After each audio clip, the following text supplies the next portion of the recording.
watching Casino all those times. Oh, We're live! We are live. Hello, everyone. Welcome. My name is David Adam Gillen, the artistic director. I've only had one sip of beer, I promise, of New Ambassadors Theater Company. We are here for Lab 44. Thank you for coming. Thank you for joining us. I'm going to throw it right over to our host, David Michael Kirby. Take it away, David Michael Kirby. Thank you, David Adam Gill. Welcome, everybody, to our Lab 44. I can't believe that we are getting up here. Welcome. We are thrilled to have you join us tonight for 3 works in progress, excerpts from new works or different things. And we have some new folks here tonight, too. So I'm very excited. Welcome to New Ambassadors. We are a 501c3 theater company based, hello. We are a 501c3 theater company based in Manhattan. We are always raising money for our festival series, Blurring Boundaries, which was just filmed in our theater space and will be streaming online this month. So keep an eye, sign up for our newsletter, get all the updates, or you can check out our website. We're very excited about these 6 new works. And what I've seen of the rough cuts is amazing. I'm very excited for us to share this with you, and you will not be disappointed. As I said, this is a lab series, so we're reading new works still in process. For feedback and discussion, we have a feedback form, which we have a link to where you can enter your comments and send it back to us that we get to the playwrights so they see how their plays are being received.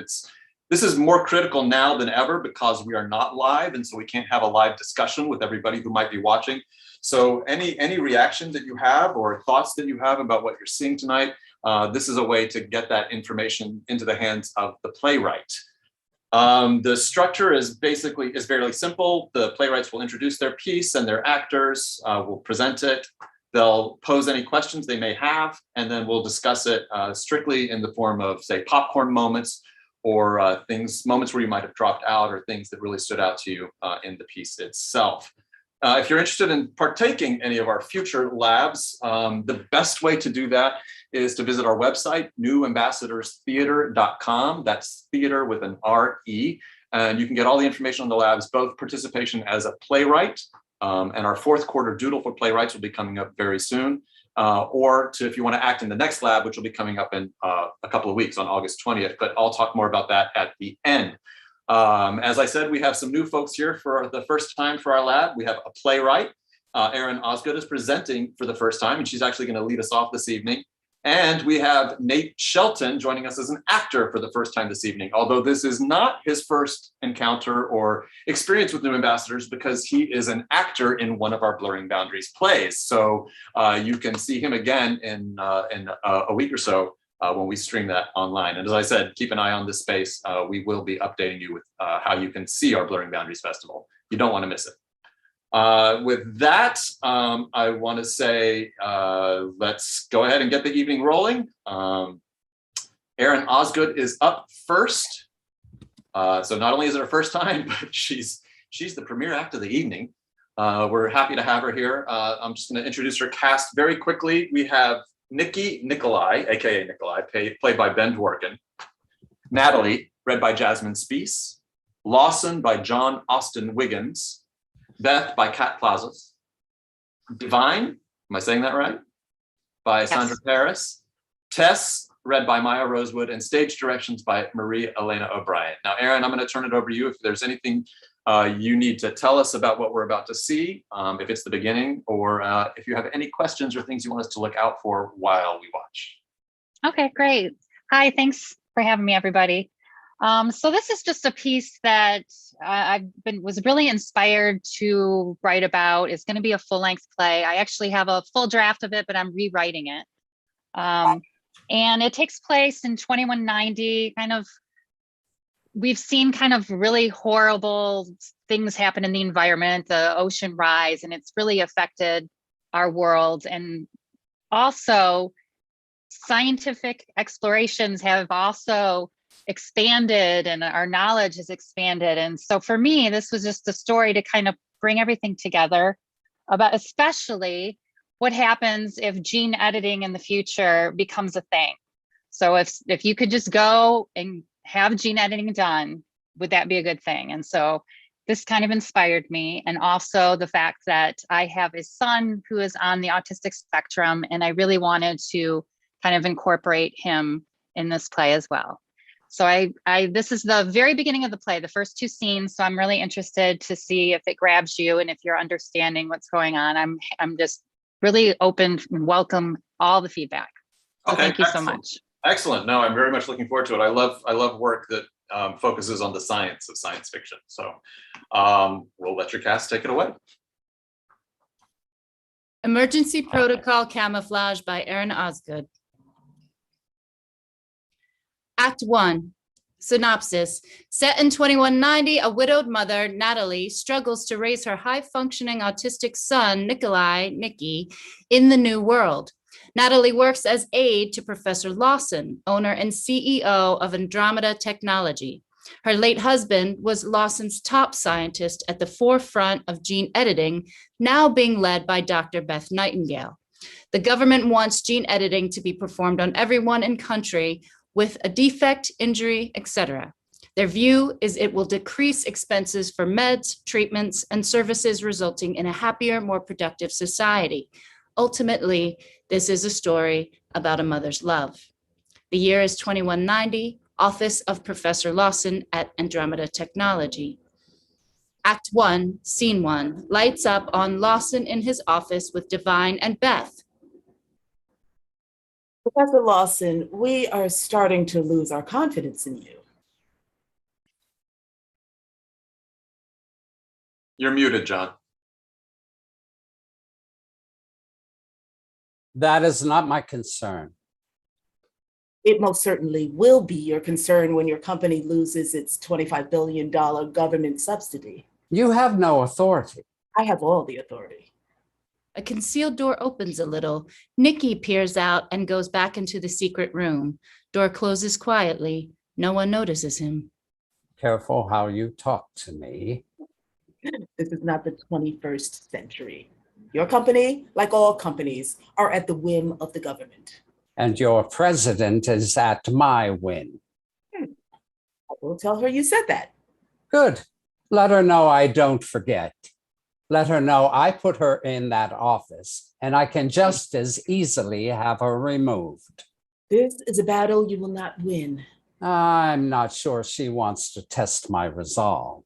Do you? You were the one who brought your company's gene editing procedure to our attention. You were the one that agreed to the parameters. Director Devine, I assure you, Andromeda Technology will begin implementation of the procedure when it will be lucrative and viable. It is my understanding that it is already viable.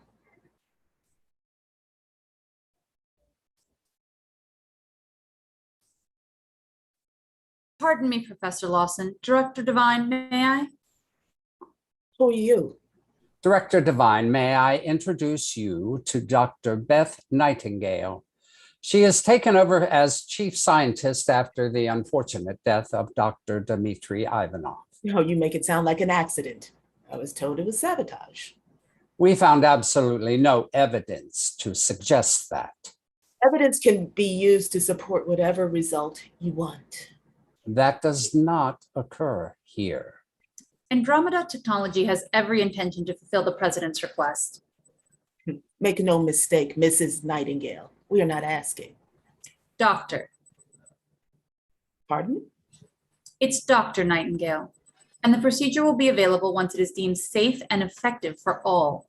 We're not concerned about safety for everyone. If the procedure can accomplish its mandate without creating an unacceptable risk of complication, the government will endorse it. Director Devine, please see reason. I am quite reasonable. Prior to his death, Dr. Ivanov was able to demonstrate limited success from this procedure. And the president endorsed the mandate. Since his death, we haven't been able to replicate his success. Are you telling me that the secret went to the grave with Dr. Ivanov? Not at all. Because if that's true, Andromeda Technology will cease to exist. Director Devine, that is not what Dr. Nightingale is saying. There appears to be a sequence missing in the procedure. Missing. So the rumors of sabotage are true. No. Dr. Ivanov was close to finishing the procedure. He appears to have not recorded the final sequence. In its current state, gene editing isn't safe for application. As they used to say, you can't make an omelet without breaking a few eggs. Loss of human life is not good for the president. Not to mention the company's assets. I assure you, once the procedure is complete, the president and I will have more money than one can ever imagine. We are aggressively making calculations for the sequence, but the procedure as it stands is just not ethical. Ethics are not my priority. What should be your only priority? You have an obligation to your constituents, and our data shows. Data? Are you now going to dazzle me with some scientific calculations in the hope of changing my mind? Well, yes. Dr. Nightingale, I have read all the reports. This company produces so many reports. I am aware of the data. Then you're aware of the alarming occurrence of personality alteration, not to mention the incidence of possible death in gene editing subjects. I seem to recall. Tess, Yes, Dr. Nightingale. can you provide Director Devine with the exact occurrence of personality alteration in gene editing subjects? No, that's not unnecessary. Of course. Exactly 74.6% of subjects that have undergone gene editing show some variation of personality alteration. I am aware. Of that 74.6%, 36.8% produce an irreversible neurological transmutation. Yeah, I am not. In laywoman's terms, the subject's personality completely changes. I can understand your reluctance. Dr. Devine, this is more than reluctance. It's unethical to force the entire country's disabled population to undergo a procedure that could alter unique characteristics specific to a person. Imagine your husband goes in for the procedure and comes out someone you don't recognize. My husband does not have any disabilities. Your kids, then. I do not have any. Well, when they have your many domestic staff, then. Director Devine, surely you can imagine your brilliant chef who always produces your favorite dish to perfection, getting the procedure and not being able to replicate it again. That would be less than ideal. Well, imagine that with the entire population, exponentially more.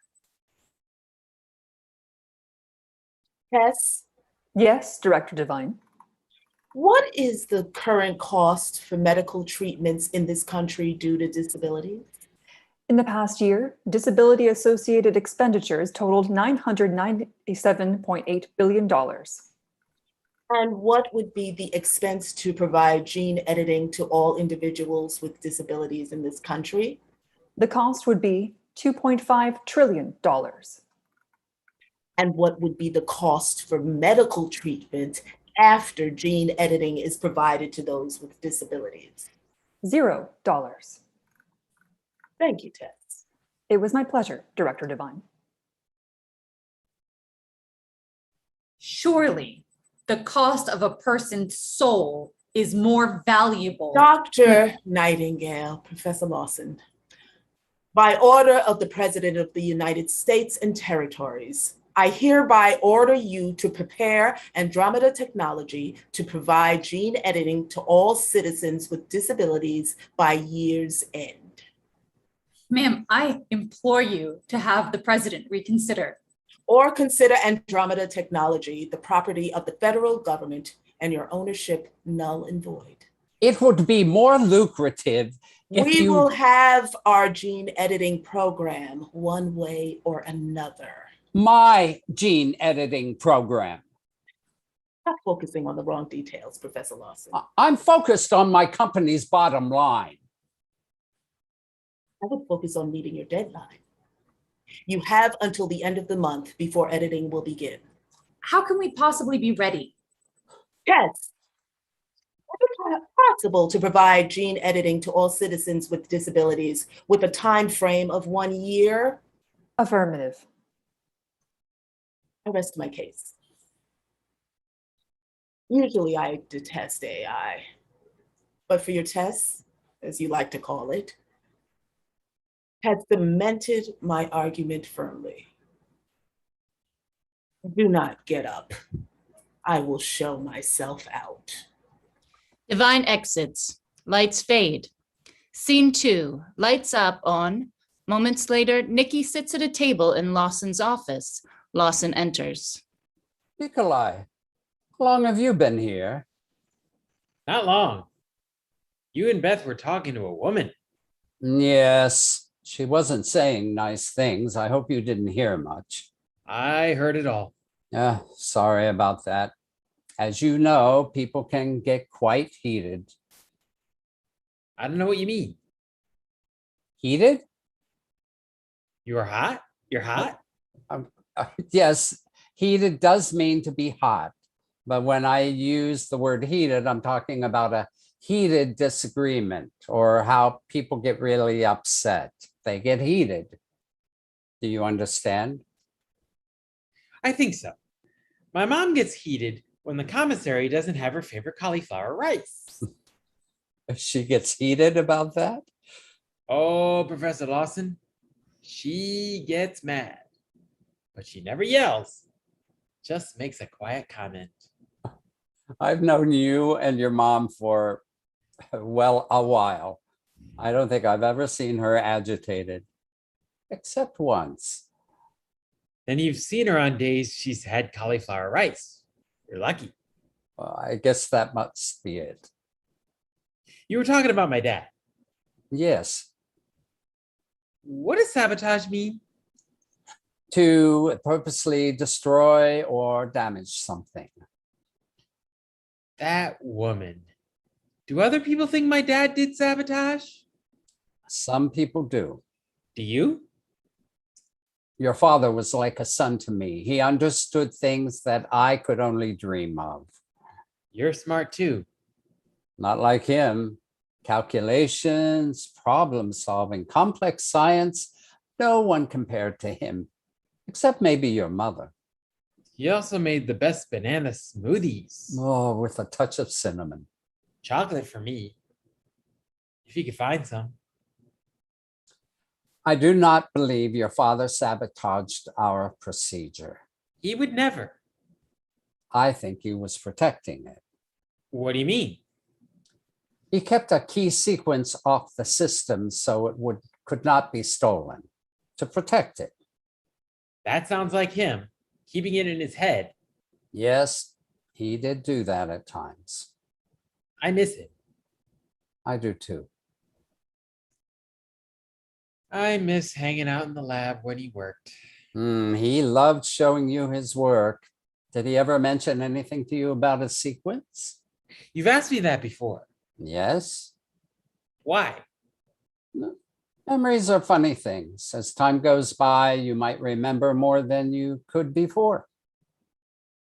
I don't remember him saying anything about a sequence, but he did tell me that I was the reason he was able to do what he does. He did.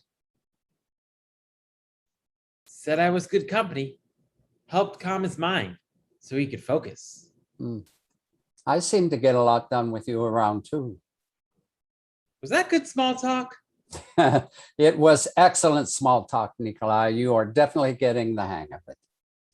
Yes! What are we working on today? Geometry. My favorite. Natalie enters. There you are. Hi, Mom.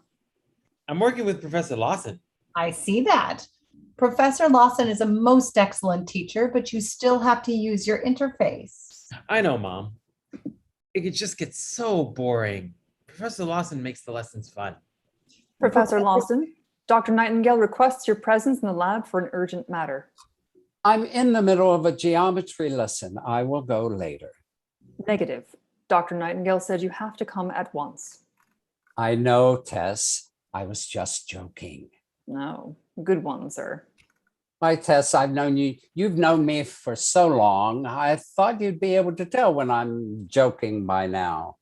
I would have, sir, if your joke was funny. Oh, ouch. Oh my gosh, Tess. That was savage. Thank you, Nikolai. don't encourage her. Why don't you see if your mother knows any geometry while I'm gone? Okay. Oh, I know lots of geometry. I think I heard the commissary was out of cauliflower rice. Lawson exits. You did not tell him about that. We were just talking about how you get heated. Oh, terrific. So, what are you working on today? Finding area. Love it. Really? Yes. The one skill that will always be important in life is math, and finding the area of an object is important. Seems useless. How much cheese is needed to cover a pizza is geometry. I love pizza. See how important it is? It is. Let's figure this out. Okay. Yes. Okay. So the first thing that you do is you take Why does Professor Lawson always refer to Tess as her? She's AI. Yes, but she was modeled after Professor Lawson's late wife. Professor Lawson is married? Yes, he was. Well, I can understand why he wouldn't want her around anymore. I don't want my wife to be late all the time too. It would be super annoying. No, Nikki. Late wife means she died. Oh, like Dad? Yes. She died before you were born. So Dad would be your late husband? Yes, That's sad. it is sad. I wouldn't want my wife to die. It's awful when someone dies. It is, but it is also a part of life. I love you, Mom. I love you too, buddy. So much. Is it okay if I also love Professor Lawson? Of course, honey. He's like a grandfather to you. It's natural to love someone who is a huge part of your life. You don't think Dad would mind? Oh, definitely not. He'd be happy. No one can have too much love. Thanks, Mom, For what? for always telling me the truth. You're welcome. And I always will. Even when I make a mistake? Oh, Nikki, we all make mistakes. That's how we learn. I think maybe Professor Lawson made a mistake. Well, what kind of mistake? He was arguing with a very angry woman When was this? earlier, before I came here into work. I overheard them when I was in the secret room. Oh, you overheard them, did you? You weren't eavesdropping? Mom, how could I be eavesdropping if my ears are in hearing distance? Well, you got me there. And how could I ignore what was said? They talked about Dad. And the woman said the president ordered him. What? A woman said that? That the president ordered him? I don't remember the exact words, but something like that. Did you hear anything else? Providing treatment for the whole country? Will I need to get treatment? No, you will not. Are you sure? Yes, you are perfect. There's nothing that could be done to make you better. Thanks, Mom. You don't need any treatment either. You're perfect too. Thanks, Nikki. Is there anything else you heard? No. Yes. There's no cauliflower rice in the commissary today. You. Now, we should get back to your geometry before Professor Lawson comes back and thinks I don't know what I'm doing. Okay.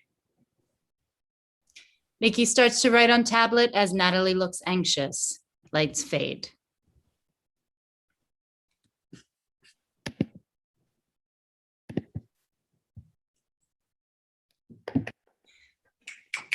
Bravo.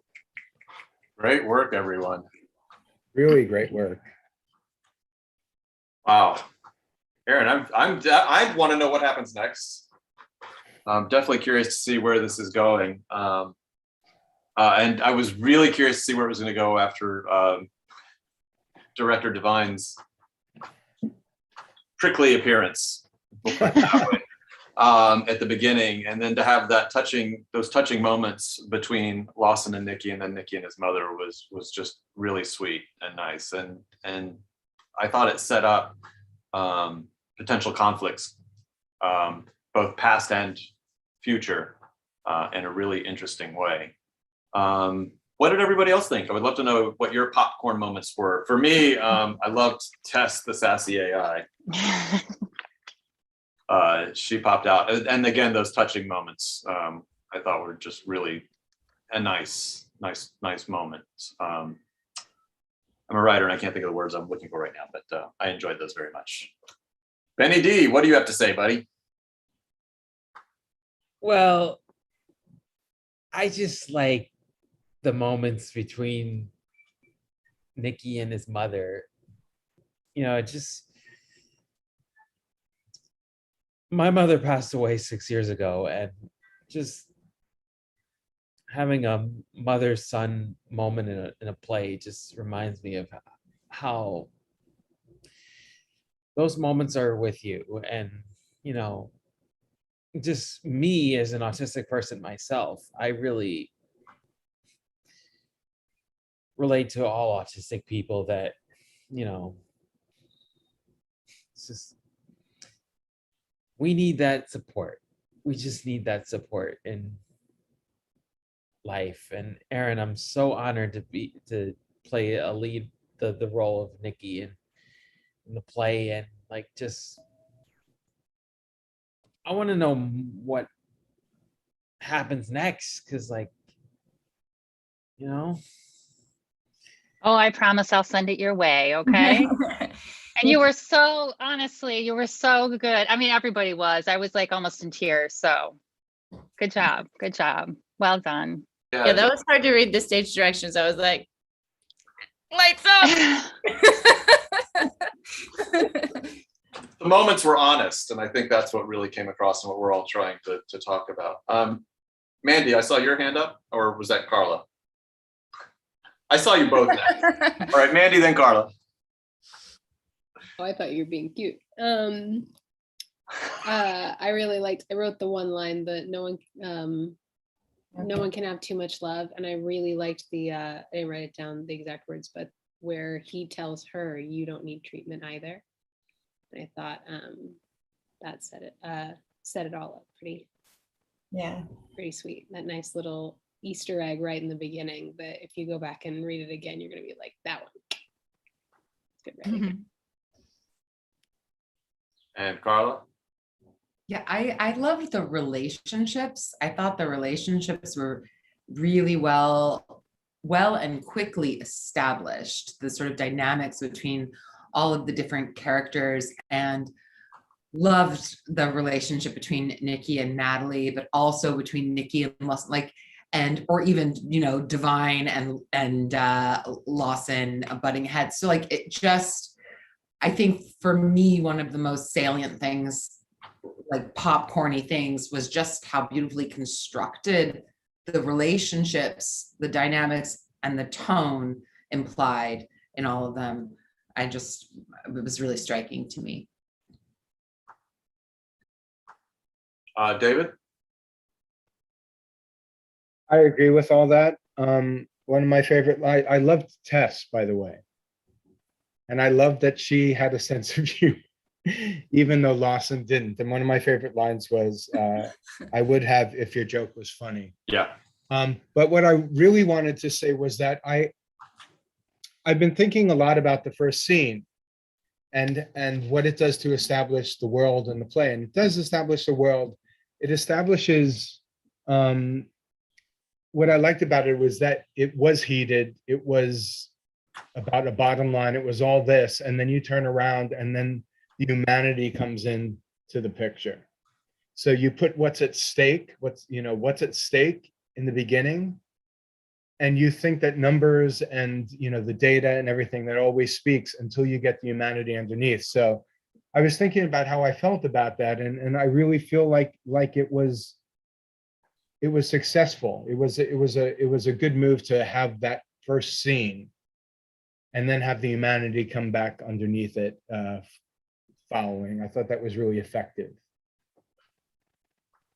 You just made me think of something else too, which is that the way Divine comes across in that opening scene almost seems more robotic and artificial than Tess. When Tess shows that little bit of humor in the scene following, it seems like Divine is very focused and rigid and has no humor whatsoever. Kat, and then Jasmine, and then Nate. I mean, speaking of the humanity piece too, I think it was something that was really nice in my perspective was like all like the stakes were there, like you noticed it for everybody, even Beth, right? Because they talk that it's not just, right, it's also physical disabilities. And so you have this character who's talking about the ethics, who's in a wheelchair. And although we couldn't, visually see that represented here, that part of it wasn't lost on me, that here's, this woman who's arguing for the ethical consciousness of research that could either alter her personality or have her not be able to have her be able to walk again. And so the state, like that kind of little touch. And I know Aaron had mentioned previously, I think that in this rewrite, it's Beth who's in the wheelchair, not Lawson. But I thought that was really interesting because now everyone in this story, even in the lightest touch, has a very personal connection to what's going on here, even if they're all in the first scene keeping, to what David said, keeping it very much about the research and the bottom line. It hits home for each of them in a very specific way. Thank you, Kat. Jasmine? I really enjoyed, like, to get a little bit more granular, I guess, with like the dialogue itself. As I was, going through the part, I loved how it just so naturally went from like these lovely moments of humor to all of a sudden stumbling upon the, like stumbling over the things that really kind of triggered these characters. And I thought that was true actually throughout both the first and second scene. Like there were moments where they'd just be talking and then all of a sudden they'd stumble over the thing, and I thought it was cool how they got there because it wasn't too on the nose. And I really thought that was brilliant. Nate. Thanks, Jasmine. I was just going to say that, like, one, it's wonderful to see anything that's like sci-fi that includes people with disabled people in the future, because that's so rare, or just like includes, I mean, I guess any story that includes disabled people in the first place, but especially like a future that includes disabled people, I think is like super wonderful and fulfilling to watch. But this is still the United States, where there's still a desire to erase folks' disabilities, as if that's a problem, as if like being disabled is a problem. But the thing that like kind of struck me was the parallel that I saw between Nikki and Tess, actually, where like Tess is an AI individual that they worked to put a personality into, and yet Nikki and all these other disabled folks in these territories are folks that there are human beings who like are organic matter, who they're willing to remove personality from. And that was just like an interesting parallel for me to see so quickly in the storytelling. That was a great observation, Nate. Thanks. We're running out of time, but I do want to say, I know one other popcorn moment that has not yet been mentioned here was the line, "How could I be eavesdropping when my ears were in hearing distance?" That was a great moment. Real quickly, does anybody have any questions? Did it raise any questions as you were watching it, or things that you're curious about, or you're willing to wait and see how it unfolds? Any thoughts there? Ben? I'd like to know where the relationship between Nicky and his mother goes, because I'd like to know more about that. Oh, they're always going to be like this, so you don't have to worry about that. Yeah. Thick as thieves. Yeah. Was there anything that that anybody has a specific thing that you're looking forward to seeing developed? Obviously Ben's, Nikki's relationship with Natalie. What else? Carla. Yeah, I think it's a fascinating subject, gene editing, and this, also placing it in like 2090. So I'm just really curious to see the points that you will be considering as a writer throughout the piece and the things that you are going to be highlighting, like where your head rests, personally, and how that is embedded in the dialogue, et cetera. I'm very curious because it is a fascinating subject. So I'm just excited. Oh, thank you. Yeah. Great premise. Mandy? I'm excited to see how the Givens are going to challenge the people to see who becomes whose villain throughout the story and see how that shifts and changes. I just can't wait for the conflict, but not in like a ooh kind of way, like where my heart's still attached to it. You got your claws in me, gal. I'm ready. Oh, nice. Any final thoughts?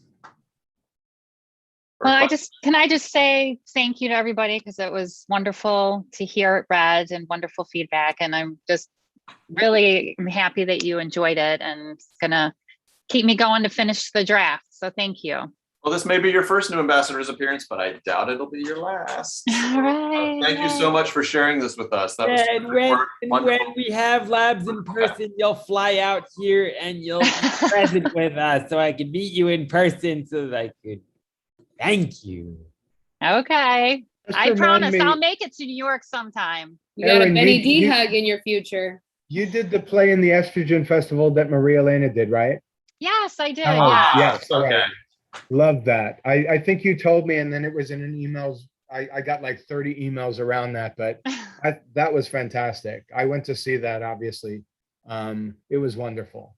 Oh, Such thank good you. Well, writing. it helps that Marie was playing the 4 ladies, or should I say ladies or androids? Don't give it away. It Well done. depends on who you are. Well, thank you, Aaron. We're going to move on with our next playwright, Kendra Augustin. And I should say something right here, which I was remiss to say before we started Aaron's, but we want to encourage everybody, those of you who are here on Zoom and those of you who are watching on YouTube, to engage with us in real time as you're watching these scenes unfold. Make comments if something strikes you as particularly funny or sharp or witty or incisive. Put a comment in there, because we are not live and we can't hear your gasp or your laugh or your giggle. So it just helps us know that you're paying attention and you're getting what the playwright is saying. So, all right. So Kendra, we're happy to have you here tonight, and your 2-character piece here. This is adulthood. No, thank you. With your cast, Nick Imperatto reading Lawrence, and Nate Shelton making his New Ambassadors Lab debut, reading Adam with Jasmine Speece on stage directions. Is there anything in particular that you want us to look out for this? Is there anything we need to know before we go into it? No, I don't think there's anything you need to know, but I am just curious about Lawrence's character, just like what people feel the relationship between Lawrence and Adam is, and whether or not Lawrence feels like you want more knowledge about his story, or if you should be more of a fairy godparent type person. I'm just curious about like what works, what doesn't work, and also if it feels too long, and if there's like a point where you're like, no, that felt like the ending. Just anything else. Okay. So That sounds great. All right, you guys, you take it away. All right. Adulthood? No, thank you, by Kendra Augustin. Adam is in his childhood bedroom, sword fighting with imaginary pirates or stuffed animals. You're on mute, Nate. Alas, I have you at the tip of my sword. Any last words? Oh, the most talkative among men is without words? Huh.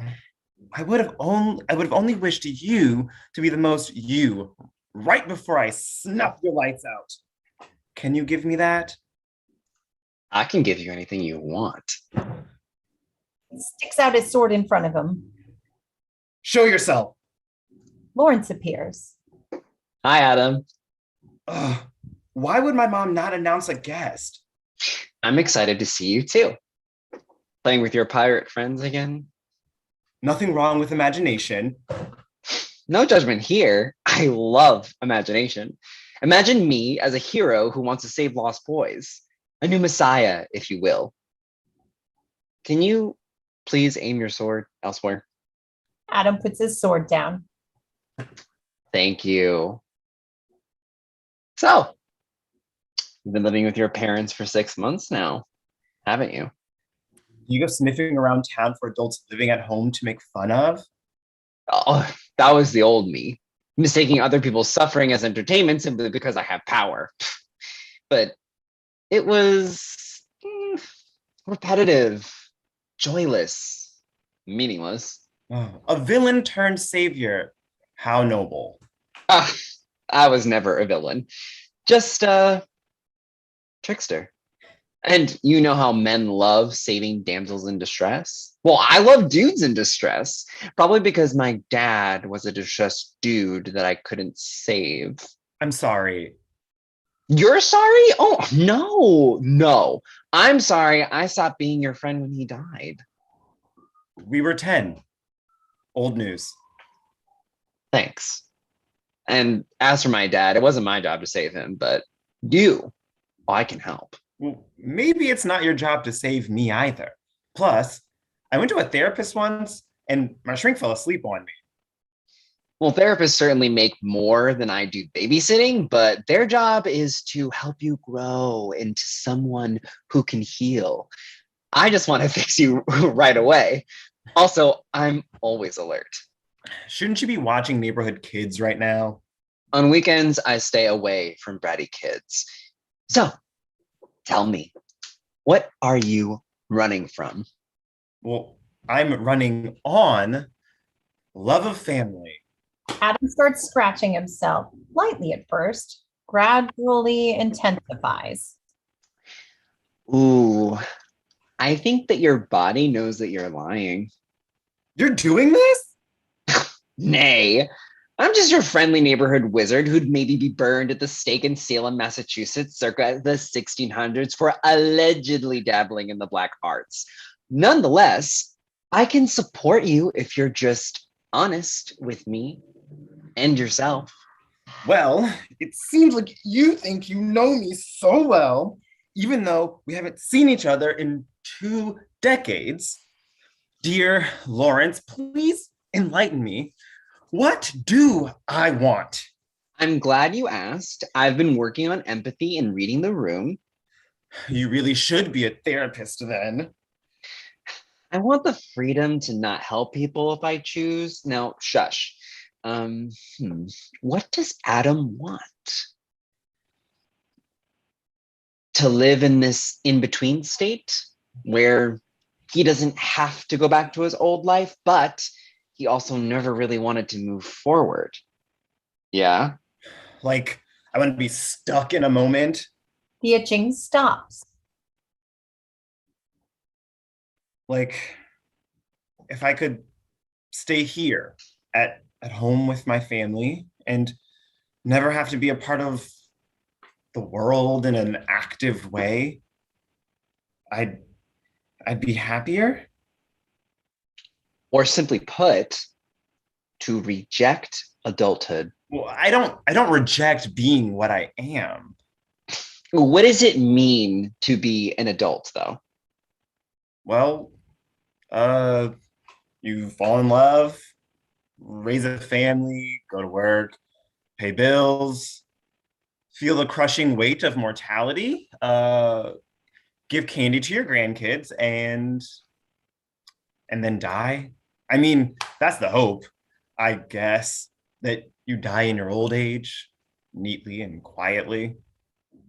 Adulthood sounds heavy. Drop the weight of it. With your help, Majini. Genies have cartoonish demeanors, the very opposite of delightfully broody me. Delightfully broody? I think you're more like me, actually. Neither here nor there. Because all you do is live for other people. And that's a more life than mine. I don't live for other people. I ask them what they want, help them get it, and then I sit back and enjoy the fruits of my labor. What do you do for fun? Cause chaos. Well, good chaos now. Anyway, I hate that you think that you're smarter than me. Oh my God. What is that behind you? What? Adam quickly jumps to see what is behind him. There's nothing behind him. Lawrence laughs. Embarrassed that he was so easily fooled, Adam turns around, one hand covering his face, and starts singing. Take me out to the ball game. Take me out to the crowd. Buy me some peanuts and Cracker Jacks. I don't care if I never get back. Let me root. You all right there, buddy? Well, when I feel shame, it kind of helps to sing. Doing something bigger and weirder makes me feel less like a buffoon, or less like an unintentional buffoon. Children can be buffoons. Man, how safe is it to be young? To have the freedom to cry in public, scream your lungs out, to be silly, to make mistakes and have people accept you and allow you to fail simply because you're growing. What freedom. I don't want to go back to my job. I don't want to go back to my friends. They weren't really friends. They were like people I watched movies with or played video games and card games with and went to karaoke with. Those sound like friends. Yeah, if living is just about having hobbies. Well, having hobbies is a part of living. Do you want me to tell you what I want, or do you prefer to just correct me? Lawrence makes the zipping my lips and throwing away the keys motion. I want to stay in the in-between, but I don't want to be sad about it, you know? I want to be in it and feel good. I want to stay indoors. I want to be fed and clothed and bathed regularly. I want to play and fight with imaginary pirates, and I want to have fun while I'm at it. No judgment.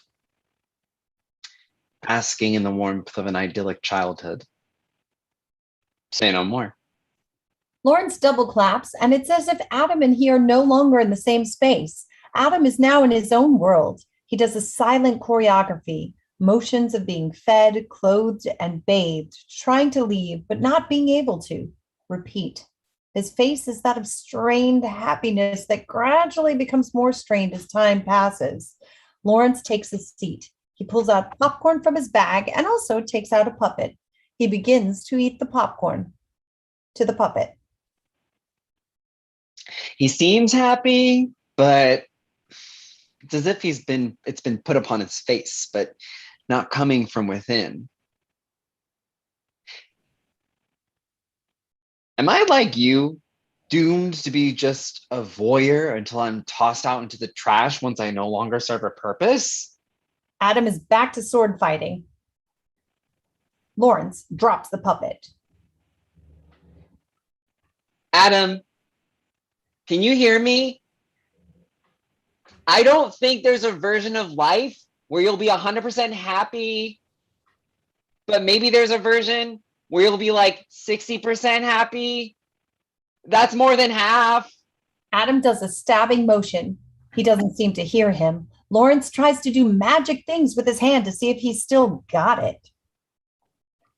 I don't take kindly to being laughed at. Stop laughing. Stop laughing at me. Swings his sword all around with his eyes closed. After a beat, he opens his eyes and looks at all the bodies. What have I done? In my pain, I've caused you all pain. He looks at his sword disgustedly, then drops it. He hears Lawrence this time and snaps out of the in-between. Lawrence? I saw what you did, Adam. Adam kneels to the ground and cries, or something like it. After a beat, he sings a nursery rhyme. Ring around the rosy, pocket full of posy, ashes, ashes. We all fall down. down.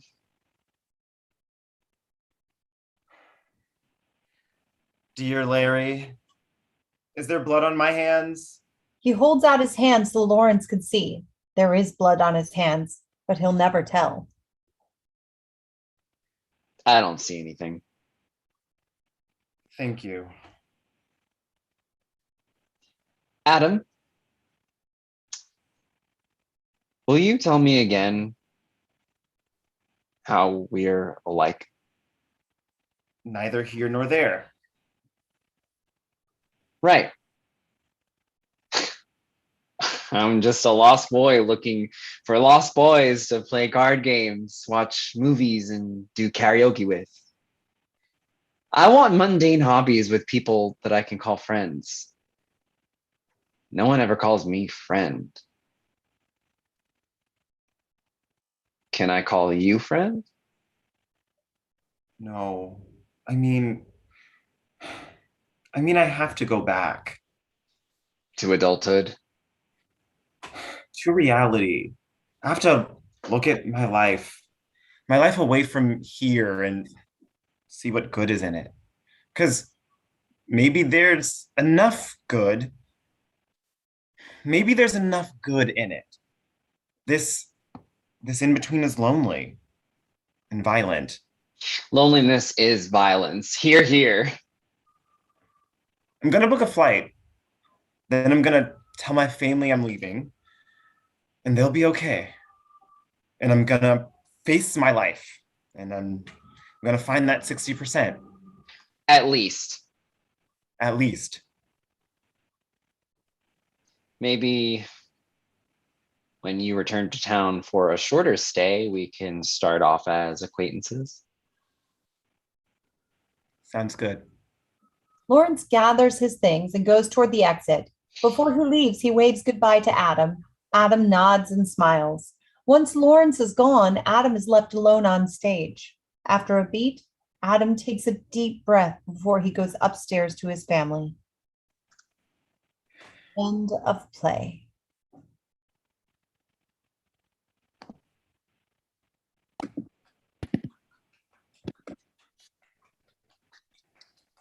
I'll be blunt. I loved that. Oh, yeah, the actors were like wonderful. They were so riveting. Thank God. They were, yeah. Nick and Nate, terrific job for that reading. And considering you only read it together just a few minutes before we went live, I thought you did a wonderful job. My Zoom kept reminding me that I was muted because I had moments of just laughing out loud. Really wonderful work, Kendra. Remind us what you want us to you were asking about. You thought maybe if it could have ended a little earlier. I know it was a comment you made, but yeah, I was like, because like I wrote like an earlier version and I tried to like flesh out Lawrence's character more, but I was like, is it character fleshed out enough, or do we want a more fairy godparent character? If it felt like it ended later than it should have. Any other? Okay. Yeah. So let's start with popcorn moments because I was following the chat here in the Zoom and I know people had quite a few. So who would like to share first? Carla. Sorry, I was just trying to unmute. I love there was this line, I'm trying to learn empathy and how to read the room. That was definitely like, there were so many great like one-liners, but that one for sure. Yeah. Anybody else? Oh, David. I don't see anything. When he asks if obviously he has blood on his hands, and Adam asks Lawrence, Is there blood on my hands? And he says, I don't see anything. That really hit me. Sandra. Yes, I was just reminded to go find my 60%. I like that. Yeah, At least 60%. Yes. At least. Maybe 67, I don't know, but 67. The line for me that jumped out was loneliness is violence. I kind of want to sit with that for a minute and think about it, but it was just such an intriguing line that it was a popcorn moment for me. And then the other thing that that jumped out at me was when Adam called Lawrence Larry. And it was one of those things where we're going on, it was just kind of like a little record scratch. And I'm not sure, I want to go back and see it and figure out what triggered that moment or what might have caused that. But that made me think. And I like it when something makes me think. Carla?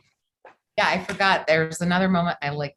I love the 60%. Like we're happy for almost 60% of the time. But there was also a moment, I think, just before that, talking about the freedom of screaming as a child. Like what freedom, why one would want to be a child. It was like sort of like the liberation of not having to contain one's. It was really beautifully expressed. It was one of Lawrence's lines. I'm not quoting it exactly, but it was very striking and I thought poignant and spot on. And another thing that to me, just thinking on it now, was that, when Lawrence shows up, I'm just like, you don't know what to make of him, make of this character. And it's like, do I like him? Is he good? Is he bad? What is this? And I love that by the end, you took me on a journey where I really love both these characters. And I thought that was good. Really good. Yes, Nick, Larry.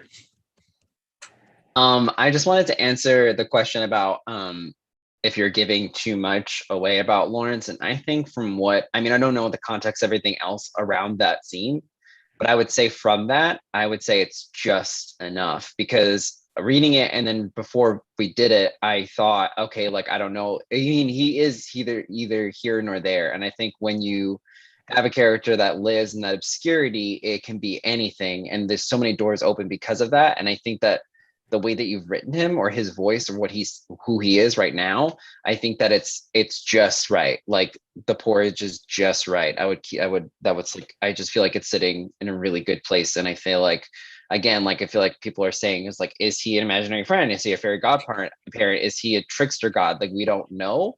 And I think that he's all of those things at once and none of those things. And I think that if that's what you're going for, I think that reads. Ambiguity. Nate.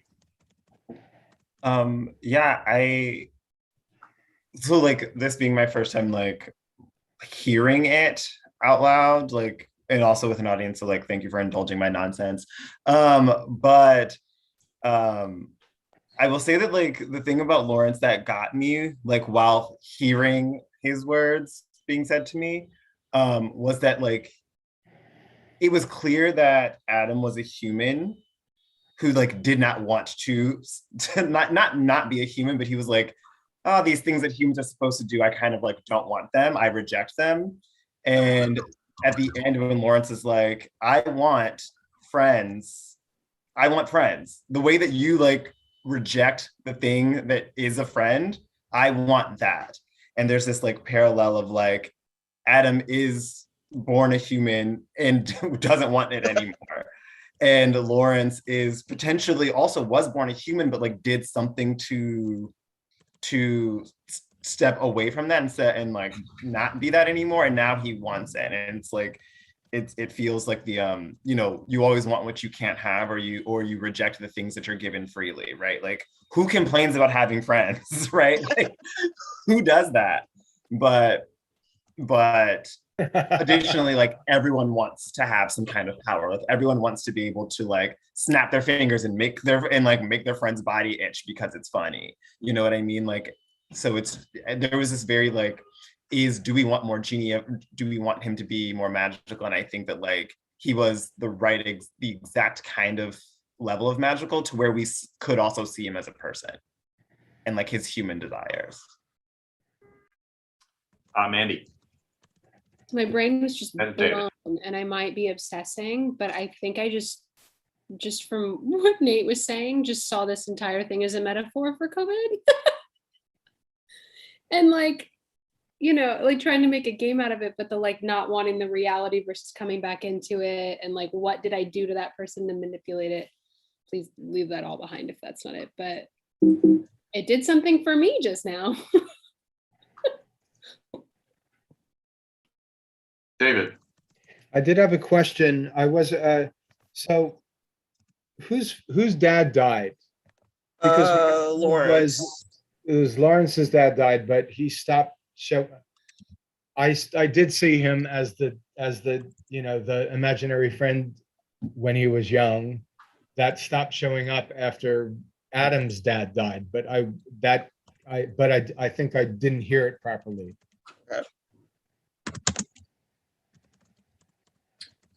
Any other popcorn? Up, Sandra? I do have a question. Was Lawrence, did Lawrence have a line? He does good chaos now. Oh yeah. Yeah. So I was just like, oh, I wonder what he did before. I didn't know. I didn't have to be in it. I was just like, I wonder what that means. Any other popcorn before we go on to any questions you might have had? All right. What were your questions or things that you were unsure about? I know David already mentioned one. Oh, I am curious about the dad dying. I'm interested in what would feel more satisfying. If it was Lawrence's dad or Adam's dad. That makes sense.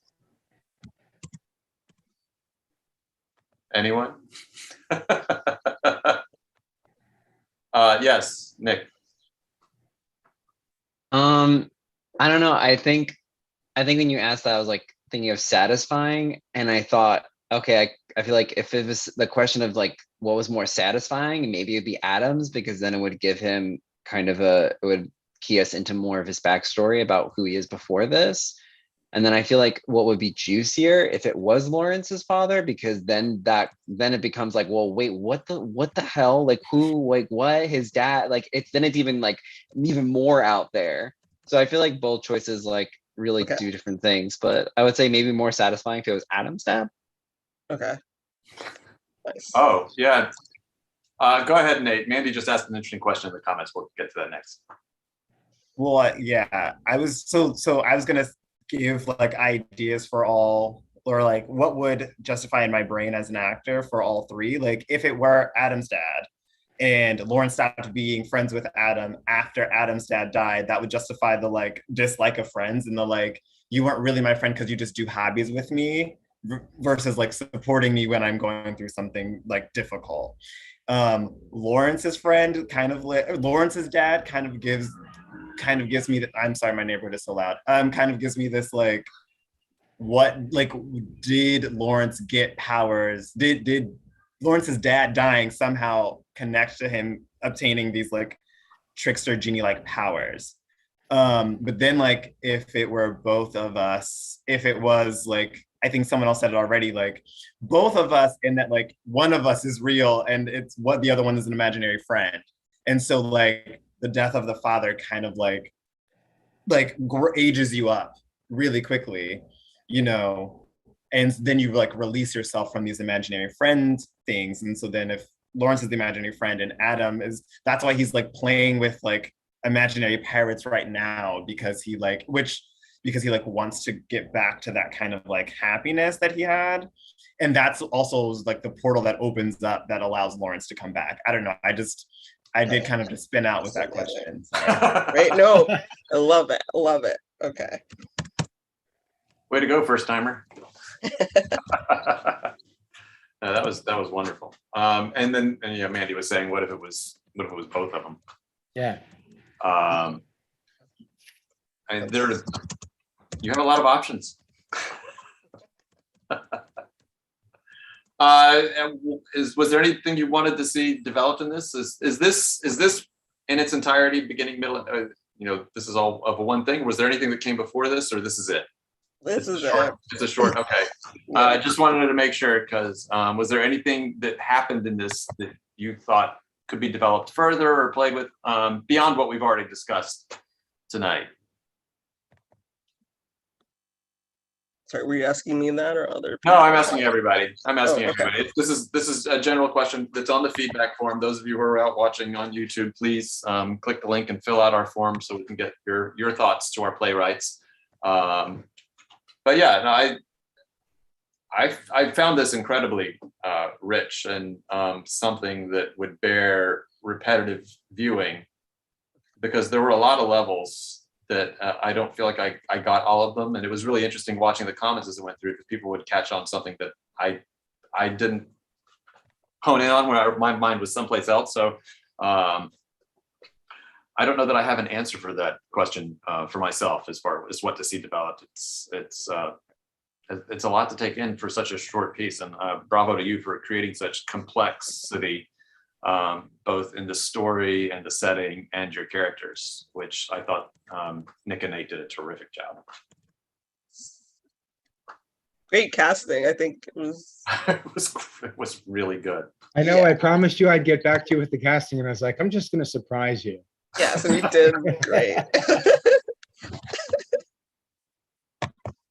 I mean, we have a few minutes here. Does anybody have any other David, thoughts? you have Mandy Murphy and Carla holding up their hands. Yeah, no, I just saw Carla, and where'd you go, Mandy? Oh, there you are. You're right. I'm getting you two mixed up. You look so much alike. You guys want to duke it out? Carla, go first.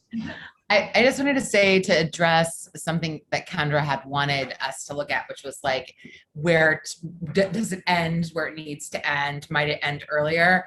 And honestly, the line that David pointed out when he said, "Is there blood on my hands?" and he said, "I don't see any," I thought that was the end for me. It was such a powerful moment. And I guess, I mean, would the audience actually see blood on his hands? Would they see a visualization of I don't, because if it's in the imagination, and that was the one thing I was, yeah, one idea I had is like, if he was like attacking stuffed animals, it'd be like their stuffing in his hand as like the blood. Yeah, I think just the idea of like that denial in the face of something that the audience can see. That's why I was at, whether it's stuffing or blood, I think it's just really powerful. Mandy and then David. Yeah. So mine's kind of out there. I guess it depends on, how long the piece keeps going. But I love the idea of seeing the two of them just like fuck off together, and kind of like a throwaway moment where they really enjoy each other. So I keep like having that in my head. And what would they be doing? What activity would that be?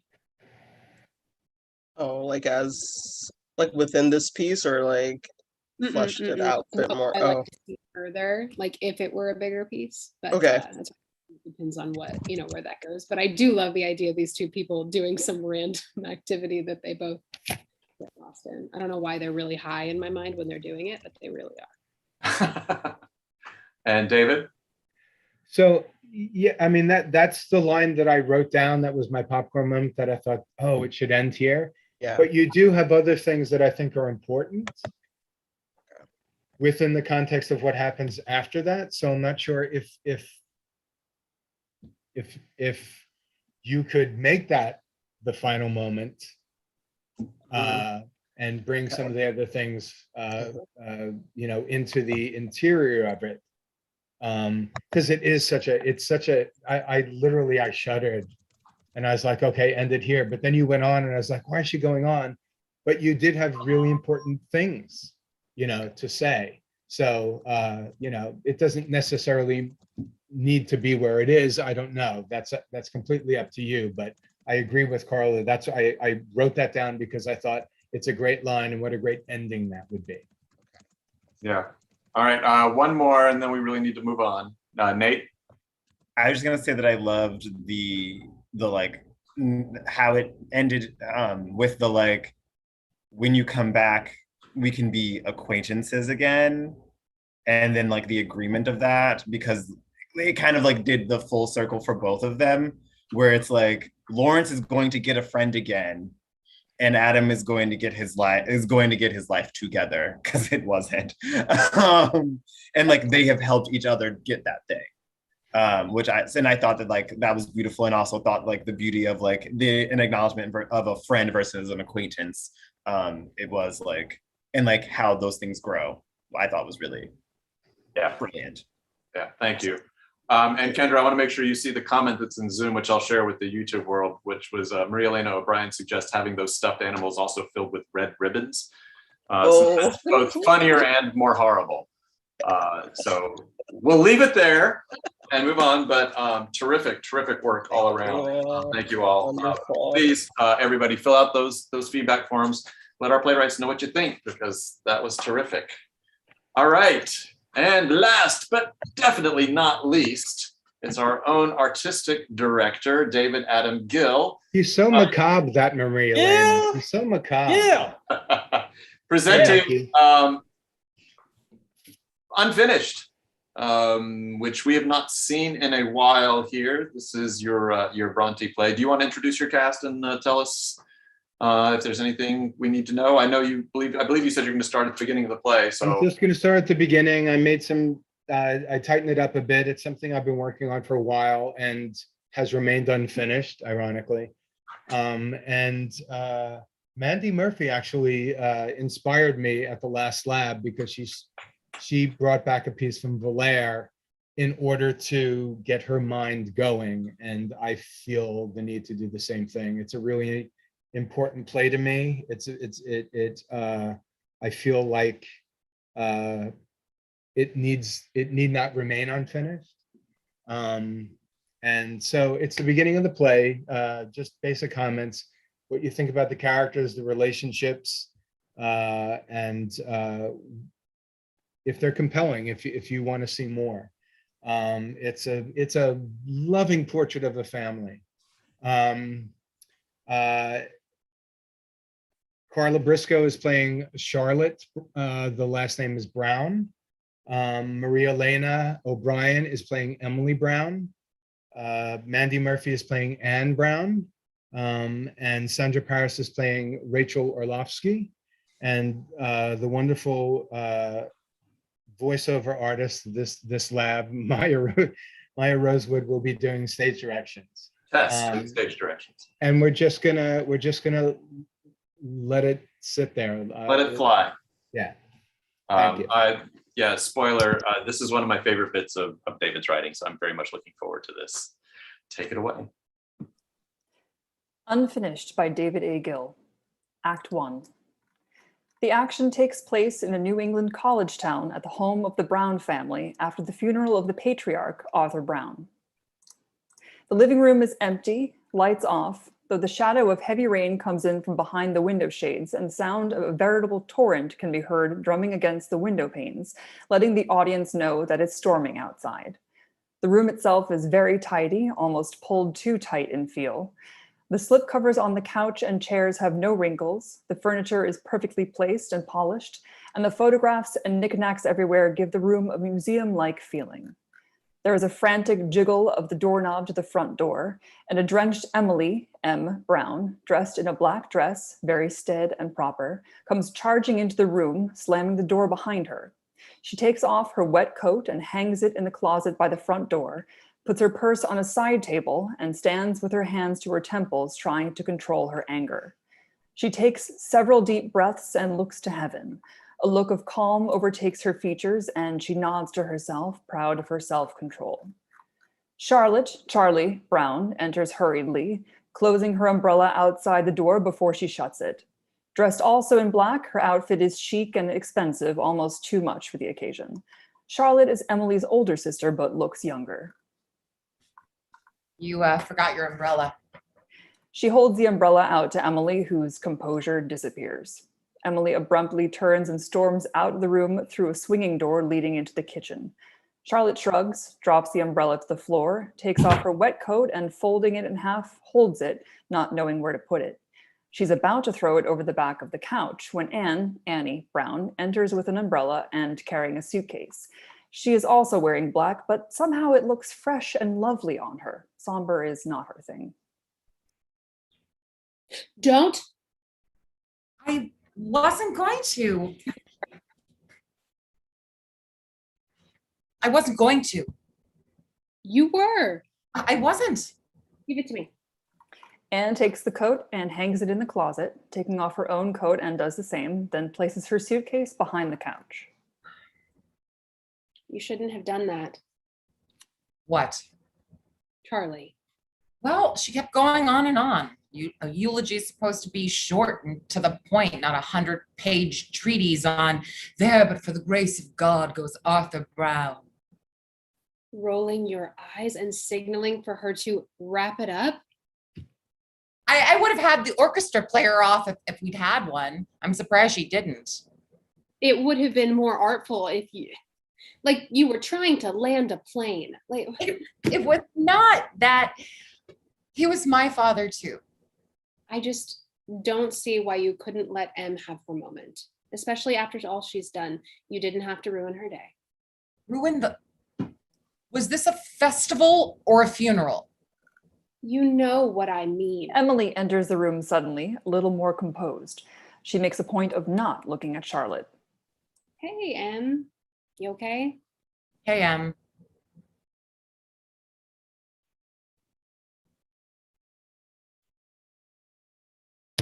You're on mute. What did you do to your hair? Nothing. I just wanted a change for the wedding. You've gained weight too. All that heavy Southern cooking, no doubt. No doubt. Emmy. Can we help with anything? I've got it under control. You sure? You can take your suitcase upstairs if you like. Of course. Auntie Em. And take your wet shoes off, please. You're making footprints all over the carpet. Sorry. Yo, Emily. Charlie, stop. I wish you'd grow up. Charlotte takes a throw pillow up from off the couch and plays with it. I just want to know if there's anything I can do to help. As a matter of fact, there is. Maybe we can make a trip to Stop and Shop for you? Or Costello's. Charlie, couldn't we do that? Is there enough food for everyone? There should be. The Sewards brought over a ton of stuff early this morning. Provost Westerbrook brought over like 10 watermelons. You're kidding. Why? I haven't the faintest. He's such a strange man. You remember that time he thought you were a goat? And you asked me a question. At least you could do me the courtesy of listening to the answer. I'm sorry. Em? The Sewards dropped off some pies and cookies and an egg bake for breakfast. And just before we left for the funeral, Lane Newberry came by with 3 casserole dishes. Aw, Lane. That was very kind. I guess. Considering. I always liked her. So there's that. And Rachel from my church group is bringing more this afternoon. So Rachel? Praise Jesus, Rachel. So yes, there should be more than enough to eat, and we've got plenty to drink. We wouldn't be the Browns if we didn't. Charlotte tosses the throw pillow back onto the couch. Coffee and soda and bottled water and juice. Emily takes the pillow up, fluffs it, and carefully puts it in its proper place. Then something catches her eye, and looking more closely at the couch cushion, she rubs at it.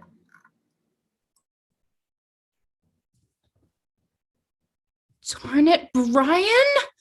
Oh, I told him not to drink wine in here. It's stained. She places the pillow over the spot, then steps back to see if it shows.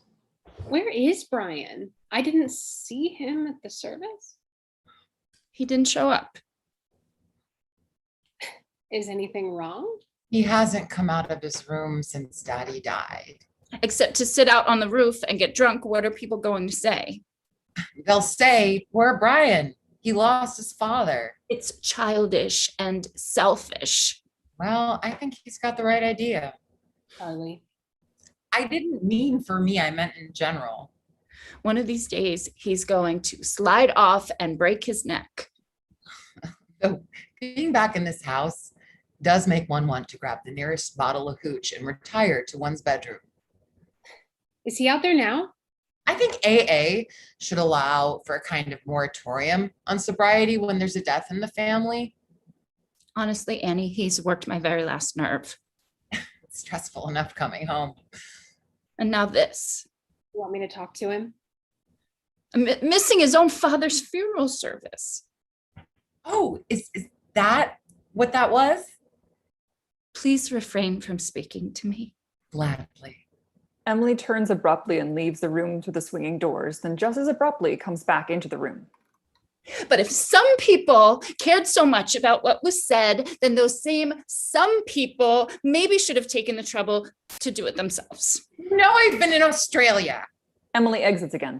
On my book tour. She is the most infuriating, as if she'd let me do anything anyway. Emily re-enters. I pray for you, Charlie. I pray for you, Charlie. I really do. Emily immediately exits. Don't. There's nothing to pray for.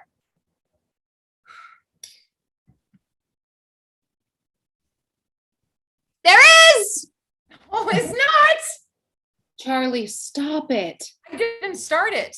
You did. This time, you did. I did not. You did. Okay, but I'm so sick of her holier than thou crap. I know. I'll pray for you, Charlie. You know, she ends every phone conversation with, I'll pray for you, Charlie. No. Every time. Then hangs up so I can't respond. Yeah. Look at child. You are a child, Emily. Oh God, it boils my blood. If you really want to get under my skin, tell me you'll pray for me. Oh, pray for yourself. She's so aware.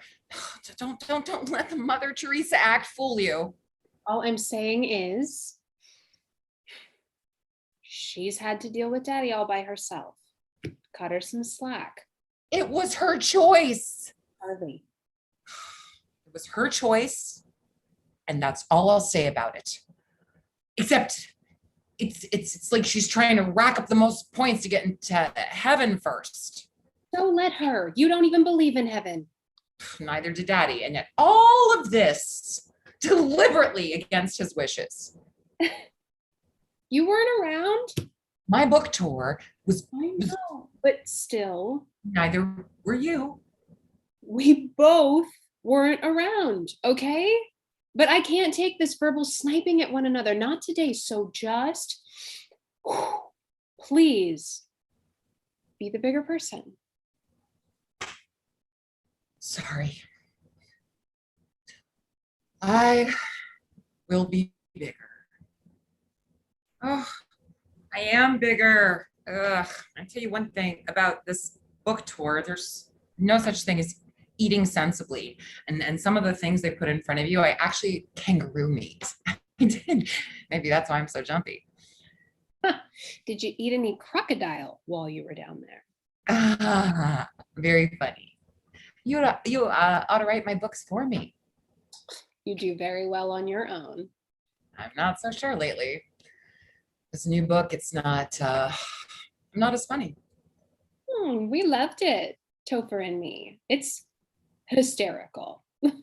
Thanks, but no, it isn't. I'm decidedly very unfunny when I'm not drinking. It's a sad fact. It's just different. Your life is different. You're evolving. You mean I'm not wasted all the time? No, I don't. I'm becoming one of those funny women who loses their wit when they're on the wagon. I'll end up either buried in obscurity or worse on some reality TV show where I have to eat slugs and order to remain on an island full of other has-been funny people. Me and Elaine Boozler duking it out in a swamp. Oh, at least then maybe I'd lose some weight. I think you look perfect. I really do. And that dress it's a knockout. Where did you get it? This little thing in Sydney cost me $1 zillion, but I thought, funerals are very much like family reunions. Substitute awkwardly amused with awkwardly bereaved. And I wanted to show the Aunt Shirleys and Uncle Bills of the world that they had it all wrong when they picked me as the fuck up of the family. And here I thought you wore that mantle with pride. Well, it was all for naught. They still see me as the sweet little 5-year-old girl who set their Adirondack chairs on fire. We are only as good as our last act of childhood arson. Not even one mention of my new book, which I know they've seen because I sent them both a copy. They might have had other things on their mind, what with their brother lying in a coffin at the front of the room. Even still, not a word of congratulations. I am a New York Times best-selling authoress, which I know they know because I forwarded them both the link. So all this success has been solely driven by a burning desire for approval from Aunt Shirley and Uncle Bill. Don't forget Daddy. Wow. Don't judge. Who cares what motivates us? It's the end result that matters. I'm disappointed to find you're just as shallow as the rest of us. More so, I think. Ugh, I disgust me. If it's any consolation, they didn't say anything to me either. They probably didn't recognize you with the blonde thing happening. I almost didn't. I thought to myself, why is Kristen Bell hugging me right now? I like it, by the way. Very dramatic. Yeah, I was going for a not me look. Achieved. You'll also be pleased to know that your future brother-in-law tells everyone under the sun that he's going to be related to you. Not to me, to you. I knew there was a reason I liked that boy. Is he coming? Can't. Too much to do with the wedding, and since I had to be up here, he's on double duty with the vendors. Oh, lucky slug. That's the best part, what with all the liquor drinking and the food tasting. Dude, he wishes liquor was involved. No, it's more of a flower sniffing, chair sitting affair. Did you just call me dude? Thank God for FaceTime. If I left him to his own devices, we'd all be sitting on milk crates at the table, piled high with dandelions, tied in kite string, which is almost the first bouquet of flowers he ever gave me. Sans the kite string. Oh, adorable Southern yuck. Adorable, yes. And super handsome. And kind. That's the thing. Yes. That alone makes him a keeper. I think so. Speaking of which, so I might as well ask you now. I don't like the way that just happened. It's not a bad thing. I only wanted to ask you if you wouldn't mind. We thought, Topher and I, that Daddy would at least have made it to the wedding, but now. Oh, yes. Oh, the answer is absolutely yes. I'd be honored. Charlotte embraces Anne. Oh, that's not what The doorbell sounds. Shit. What time is it? Oh, shit. I have to call Jason.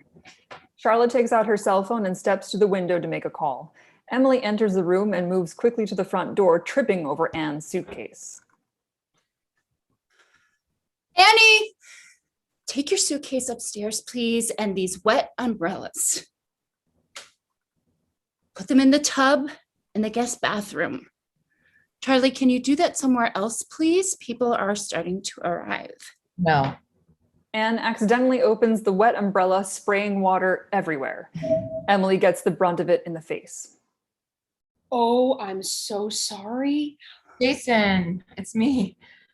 Just take it upstairs, please. What do you think I've been doing? I just buried my goddamn father. And your shoes? No, we just got back. Anne runs upstairs carrying her suitcase, both umbrellas, and her shoes under her chin. Emily takes a deep breath, smooths her clothing and fixes her hair, then grabs the doorknob deliberately and opens the front door with a concerted smile. Standing on the front stoop is Emily's church friend, Rachel Orlovsky, dressed in a dark blue skirt with a matching jacket and a hat with a small veil. She's carrying a platter covered with aluminum foil and 2 large shopping bags loaded with food items. Sister Rachel. Sister Emily. That's right. So lay off. Goodness, what's all this? Not just a few things. Oh, Rachel, this is very, Did you find out about Brisbane? it's just so very kind of you. Oh, don't thank me, thank Costco. Can they pull? Still, it's very generous. And above all things, have fervent charity among yourselves. Jason. The charity shall cover the multitude of sin. Thank you, Jesus. Praise the Lord. Jason, don't tell me what to do, goddammit. Rachel drops the bags on the floor. They both look at Charlotte. Is that her? Yes, that is my sister, Charlotte. Yes. Get me on the earlier flight. You poor dear thing. She looks like a heathen. I haven't asked her yet. She's dressed like a heathen too. We just buried him a fucking hour ago, that's why. Oh, she has a mouth like a heathen. Shameful. Shameful. No, Shameful. Jason, that is not what we discussed at all. Emily, is Brian down there? That's my younger sister, Anne. Motherfucker! Oh dear. She's blonde now. He's not in his room. Yes, I can stay here. It's my house too. She's engaged to be married. But wait. Who? Rachel adjusts something inside her ear. I don't want to stay here is the issue. Em? You know why? Emily!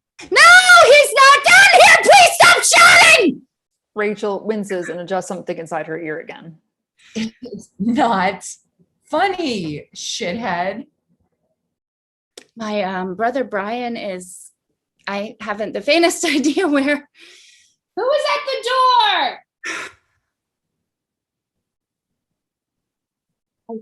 I saw someone on the roof. Is that possible? It's raining. It stopped. Emily? Charlotte draws the curtain back to look outside. Stopped raining. He's gonna slide off and break his neck one of these days. Check on that flight again. Do it now and call me back. Okay. Charlotte ends the call. I'll pray for him, Emily.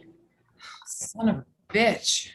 I do too, Rachel, but it's becoming a Sisyphean task.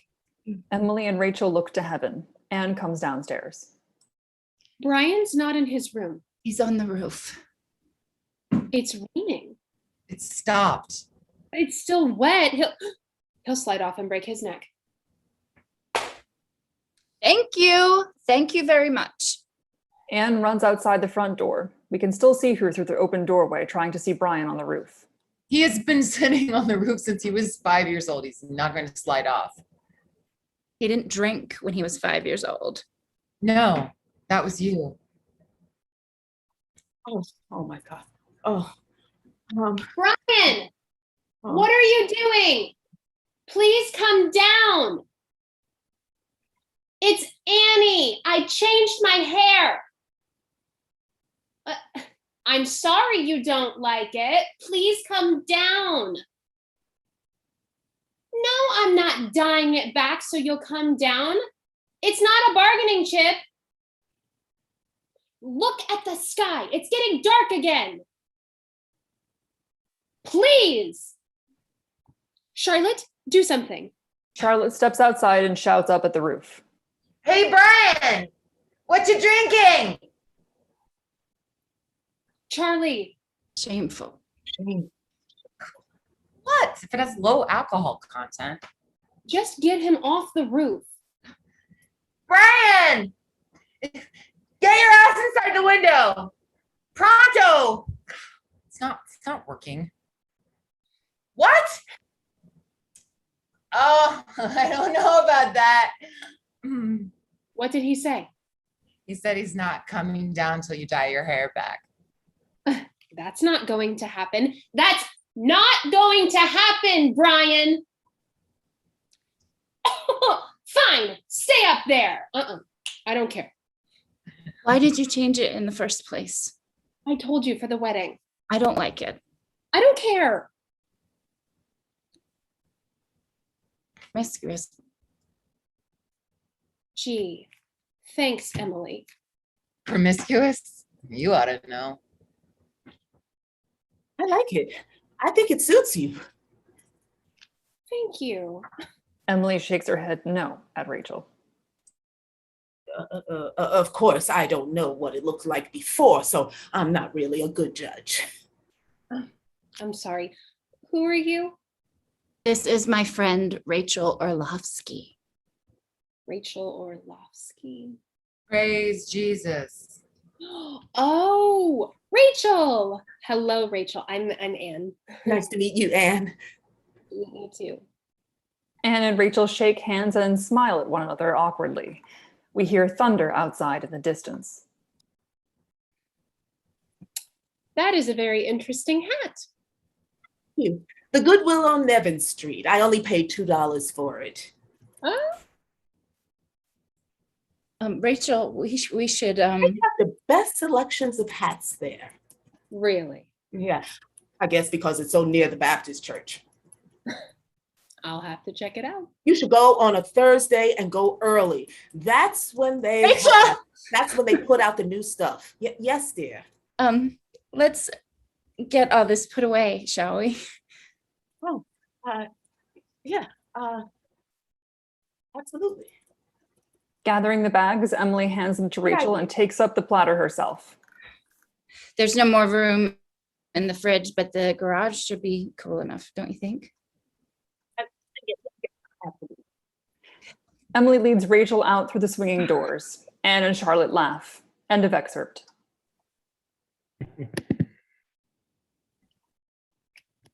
Hey. Fabulous work, everybody. Really, there we go. just killing it.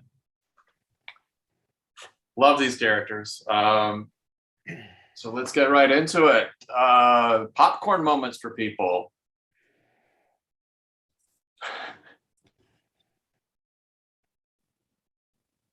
Yes, Aaron. I mean, there were so many moments that it's hard to choose any. Honestly, I was laughing throughout the whole thing.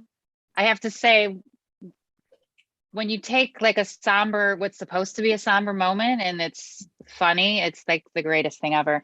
So some of my favorites were like, thank Costco, or, you know, I can't remember the exact wording, grab a bottle of hooch and retire to the nearest bedroom, or awkwardly amused, awkwardly bereaved. There's just a lot of gems in it.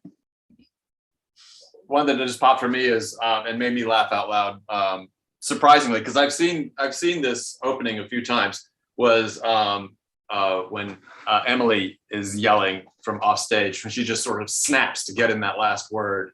The timing of that was hilarious. Anybody else? Yes, Sandra. I love the moratorium on AA. I thought that was great. Yeah. Too real. Mandy. I like the fact that, you know, reminding of the room that has no wrinkles, and then all of the wrinkles walk in, and it's just good. Yeah, poor awesome. Emily just can't keep them pressed. More popcorn. Nick. I don't remember the exact wording, but it was a line that Annie said. She's like, "You're only as memorable as like the last like arson you've done as a kid or Your something." last act of childhood arson. Yeah, that was a popcorn moment. One of my for me. favorite lines.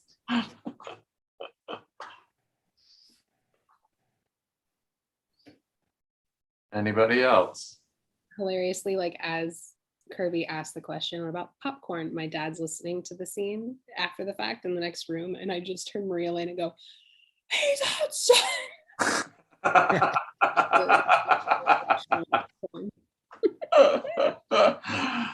It is a good moment. It really was. Are you in Texas? Are you in Texas, Randy? How can you tell this giant Topo Chico? Because you said your father. I am. He's over there. Yeah. Yeah, we saw Papa Murph earlier. There's just so much. Kat, did you want to say something? I was actually gonna say, I mean, John put it in the chat, but I'll share because that was one of the ones that just had me cracking up for a while. Was that back and forth with that he didn't drink when he was 5 years old? No, that was you, and like just everything that happened with the character of Rachel there, I just thought was brilliant. The timing of it, like it was just like one laugh after another. Really great. Huh? Yeah. No, I agree. I think, and it's hard to quantify a single moment. It's just as the whole scene unfolds and you see the brilliance with which Charlie pushes Emmy's buttons. You know, and poor Annie trying to be the go-between, the mediator, the peacekeeper in this, you know, stressful family time. I think that's a real gift to have that psychology in the language and the timing of that language as they interact with one another. And it just always leaves me a little in awe watching it.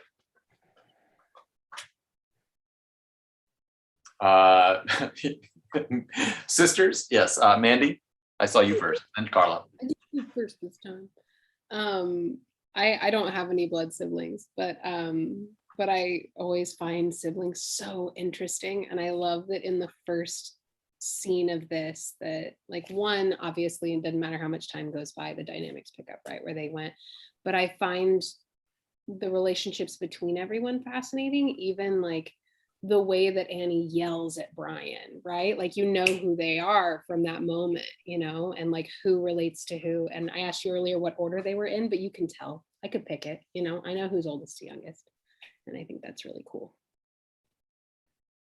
Yeah, not just who, but how. between siblings. Sure. Carla. I love, like, it's not a popcorn moment, it's more just like the relationship, well, the relationships and the relationships specifically around death, because death is one of those really interesting things when it happens in a family. Like, everyone does respond differently, and all those existing dynamics get like ratcheted up times 1,000. So like, is it a festival or a funeral? Like all those, or the just sort of like tearing it, the way that Emily tears Annie down at every opportunity, her body, her hair, everything is a judge. Like all those terrible dynamics that are always in place, but like on the backdrop of loss and grieving, which as the play unfolds, and you know, it's not in this, but like I know where it goes, like to see how their grief, the ways in which they grieve or their grief is distinct and also sort of has a heaviness to it. I'm speaking a little beyond. It's hard for me to speak specifically to this and not drift into later on. So I'll just, the relationships of the girls to one another against the backdrop of death, I think is really wonderful and fascinating. And I'll shut up now because I wasn't making sense. Nate. So I'm from a big family. I'm the middle child of 5. My mother's the youngest of 5. My father's the middle of 3, but his mother's the oldest of 8. And so like I only know large families, like I don't really understand little ones. And so like something that is really interesting and funny that I noticed and was able to parallel is how members of your family won't let you change, but also like are requiring you to like won't let you be different, but also won't let you like, so like the parallel of the one sister who dyed her hair and like no one could handle it, but also there was like the other sibling who like has been sitting on this roof for all this time, and you're all of a sudden like you can't handle like you can't believe that he won't fall off even though like he's been doing it, and it's like why, like you won't let me be different but you also won't let me be the same either, like what's going on, like why are we like, why do we do this to each other? But it's I can confirm that your siblings, your aunts, your younger they will do that to you, whereas like you know, you change your hair and and you've undone the family. But if you continue to do something that you've done as a child, you need to grow up, you know. It's like, it's just so interesting. Absolutely. There's 6 of us, and I come from, my extended family is huge. And whenever we go home, I mean, that's basically, you nailed it. We get forced into the box of us being who we were when we were younger inside this family. And you literally have to struggle and fight to be able to break out of it. I love that comment, Nate. I keep on wanting to call you Adam. That's my middle name. I like zero in on it. That, yes, absolutely. But I think what's also really interesting on this particular dynamic is that it's also the place where this is happening. This is the place where they grew up, and that has such an imprint on those habits and characteristics that that we inhabit when we are children, that I think come to the fore even more readily when you're in the place where these characteristics were born.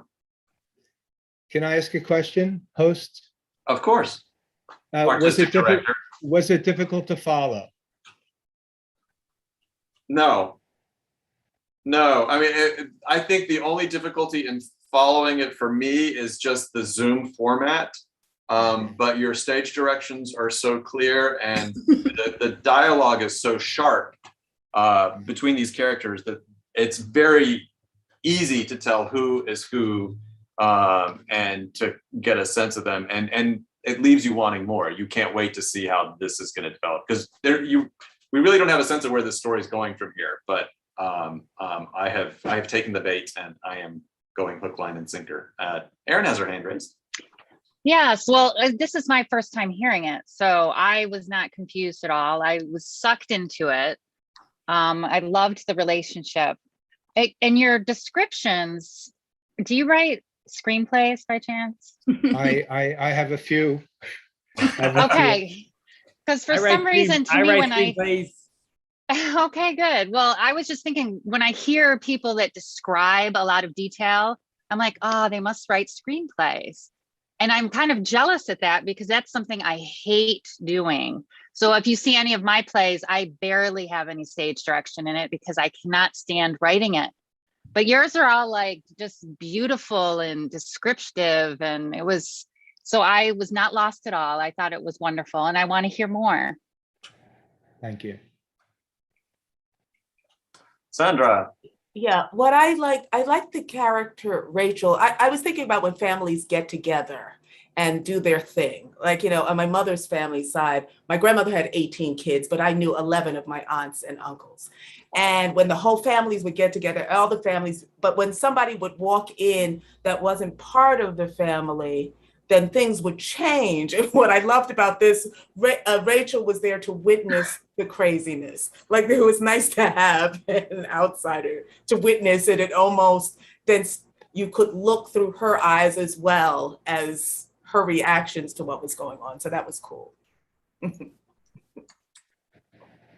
I'm just gonna, and then and that the fact that Emily, hostess extraordinaire, doesn't want to be the host. She's just like, come in here so we can gossip. Be my friend. Don't be different.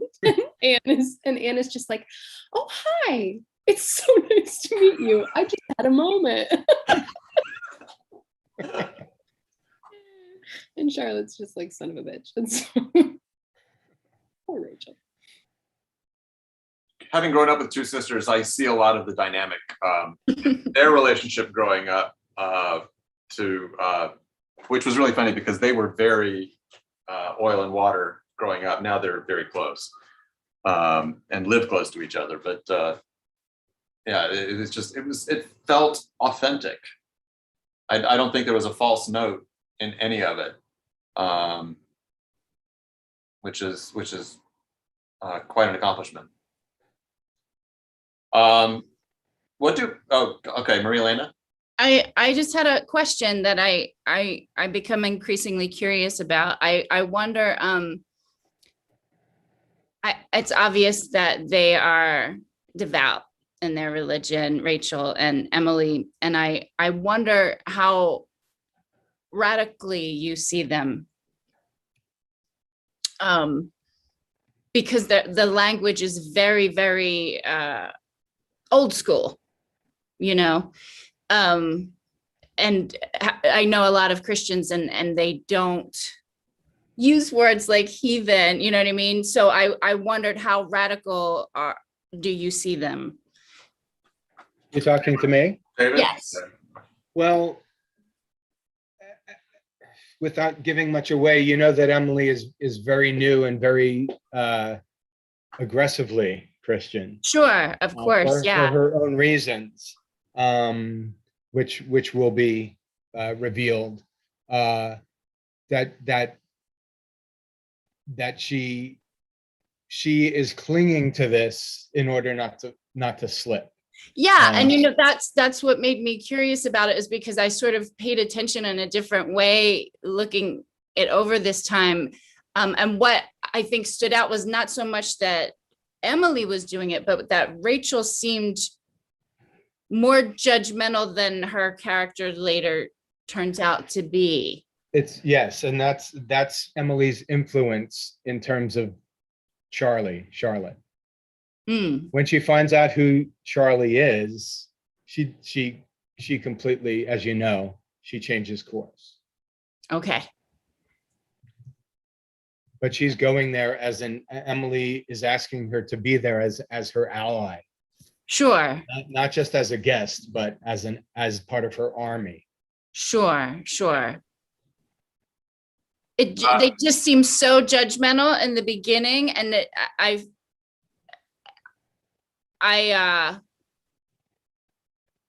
it made me wonder about the conversations that took place beforehand, because Rachel doesn't otherwise seem like a judgmental person. She seems like a really open-hearted Christian woman that may describe somebody as lost, you know what I mean, but not necessarily a heathen.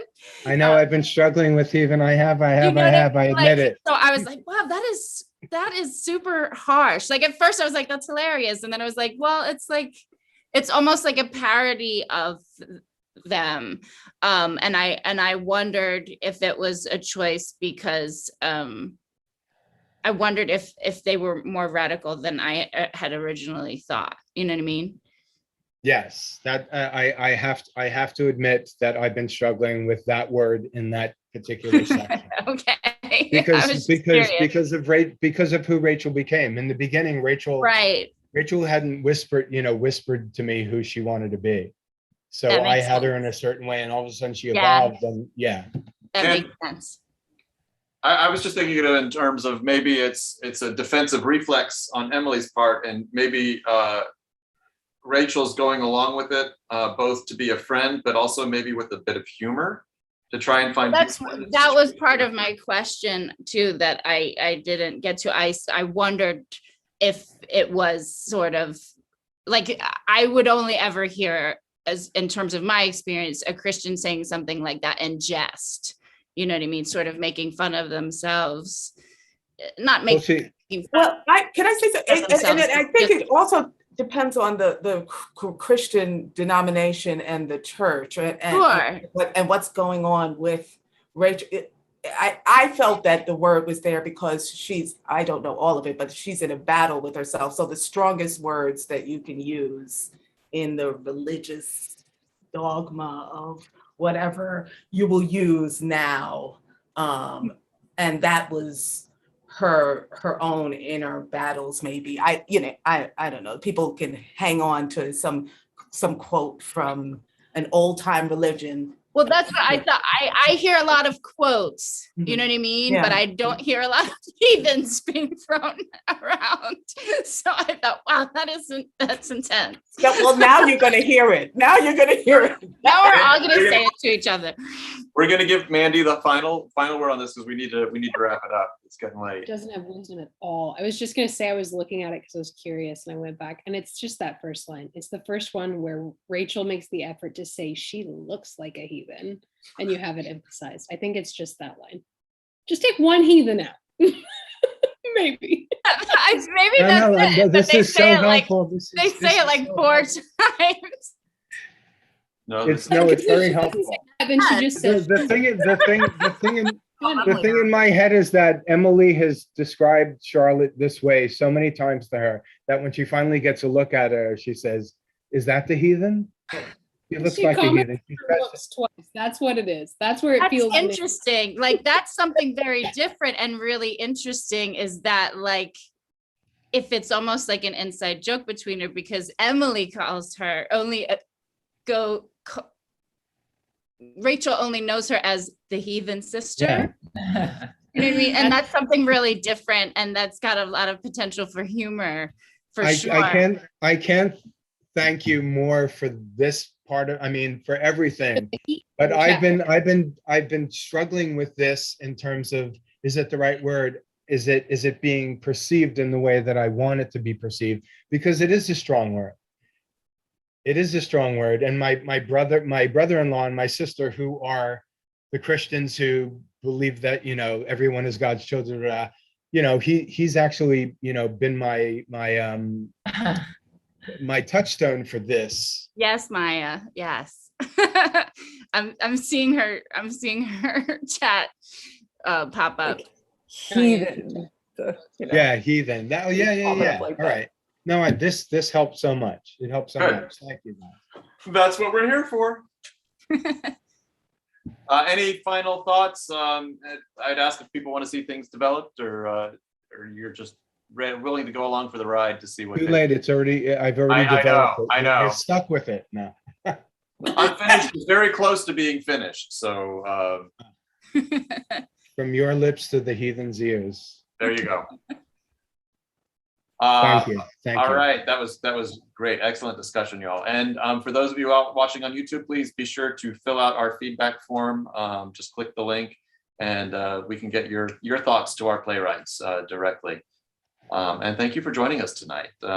This concludes Lab 44 for this evening. We thank you very much for joining us. We are new ambassadors. We are a 501c3 company based in Manhattan.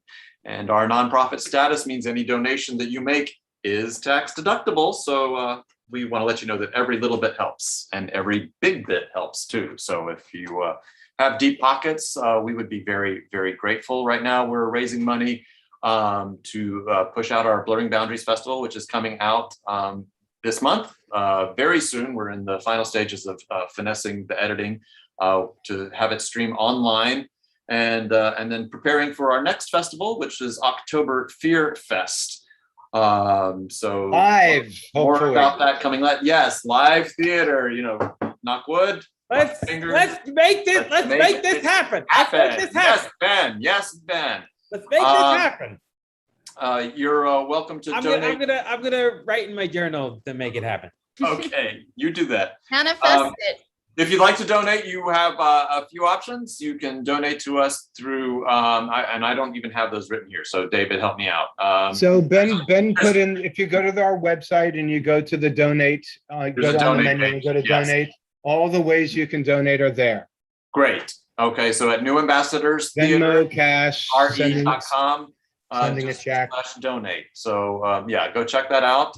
We would love to hear from you. If you're interested in being involved in a future lab, you're welcome to sign up on the forums or also on the website. You can find information both about the next lab and join our pool of actors, which finally brings us to the date of our next lab, which is Lab 45, Friday, August 20th, 2 weeks away from today. Miley Binion will host that lab, and our playwrights include Kayla Friend, Max Gill, and Laura McLean. The acting doodle link, we have it here and we can put it here in the thing, the chat, or you can also go to our website and get all the information for that there. And we encourage you to sign up for our newsletter. And also with this YouTube video that you're watching right now, click the like button and hit that bell to subscribe. And that way you'll get updates as soon as we have anything coming up on YouTube. Like information about our Blurring Boundaries Festival, which will be streaming online very, very soon. With that, I want to say thank you for joining us. I'm your host, David Michael Kirby, and I'll turn it over to our artistic director and playwright extraordinaire, David Adam Gill. So thank you. Thank you, David Michael Kirby, for being a great host. Thank you, Ben, for not only acting, but working our Zoom chat. Thank you, Maui Reber, for who's our company stage manager, who is always on YouTube, managing that chat and putting up the links and everything. Again, we are New Ambassadors Theater Company. We are a 501c3 nonprofit in New York, and we love writers and we love actors, and we want, if you're looking to be a part of us, it's very easy to do. I've been getting emails from people, from writers and actors who have been asking me how to get involved. They want to submit something for the labs. It's very easy. Sign up for the newsletter. When the newsletter goes out and those links are available, we will put them in the newsletter. You can sign up and be a part of us. And for the playwrights here, Kendra, who has been here before, and Erin, thank you for a wonderful debut. You can, when that link goes up for the fourth quarter, please sign up again and present more work. Let's see where your piece is going. I'd be happy to play Nikki again. And he'd be happy to play Nikki again. Ben, I have to say, you were wonderful. Yes. You were Thank wonderful. you. Thank you. Finally.